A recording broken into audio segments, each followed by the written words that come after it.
એક આવું ગામ હતું ને એમાં ભરતારામ સાધુ સિદ્ધ સાધુ ઈ ગામની અંદર ગામને ગોંદરે સરસ મજાનો સત્સંગ થાય. સત્સંગ પૂરો થાય એટલે બધા પગે લાગીને જા.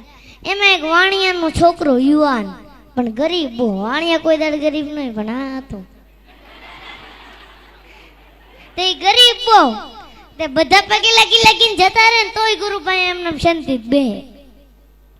તે એકવાર સાધુએ એને પ્રશ્ન પૂછ્યો કે ભાઈ તું કેમ બે?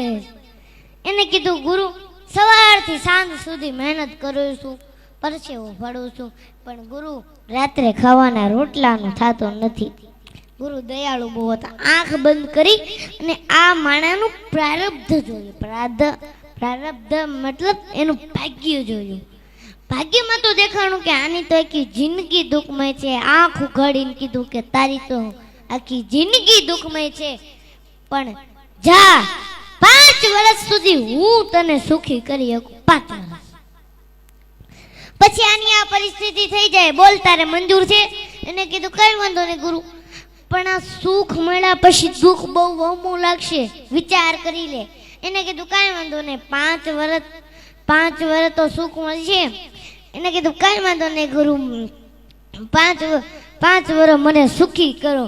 અને ગુરુએ 2 હાથ માથે મૂક્યા હો અને એટલું જ કીધું જા કાલથી તારા સુખના દિવસો ચાલુ, 5 વર્ષ સુધી તારે ત્યાં તન ખૂટશે નહીં, જા.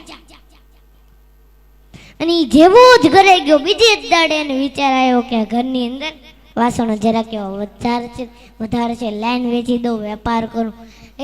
કોઈ સાધુના આશીર્વાદ ફળી જાય ને તો કઈ પૈસાનો ઢગલો નથી કરી જતા.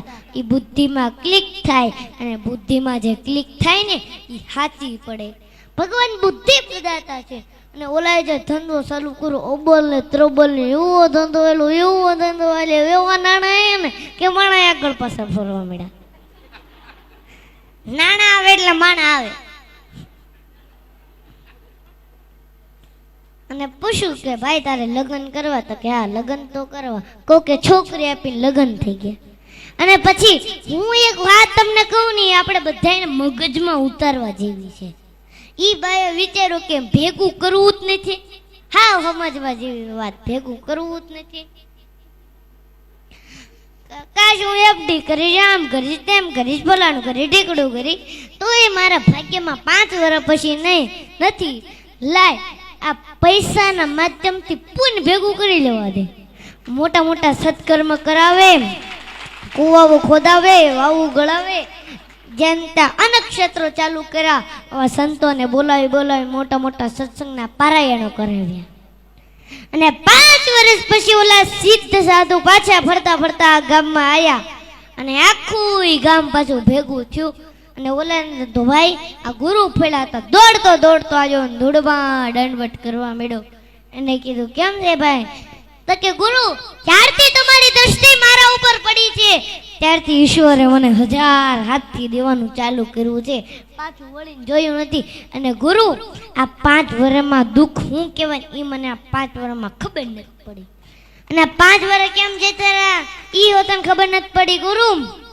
અને કીધું તૈયાર થઈ જાજે, 2 દિવસ પછી તારા 5 વર્ષ પૂરા થવાના છે અને જે પરિસ્થિતિ હતી એ જ ચાલુ થાય. એને કીધું કાંઈ વાંધો નહીં ગુરુ, આ 5 વર્ષમાં મારે જે કરવાનું હતું ને એ મેં કરી લીધું. પુણ્ય બહુ ભેગું કરવું છે. અને ગુરુએ ફરીને આંખ બંધ કરી હો અને સમાધિમાં જ્યાં જોયું તા તો ઈશ્વરના દરબારમાં ચોપડા પુંજીના જમા. ભગવાન એનું જે ભાગ્ય લખ્યું હતું ને એની જગ્યાએ ફેરવી નાખ્યું કે આ જીવન સંપત્તિવાન રહેશે.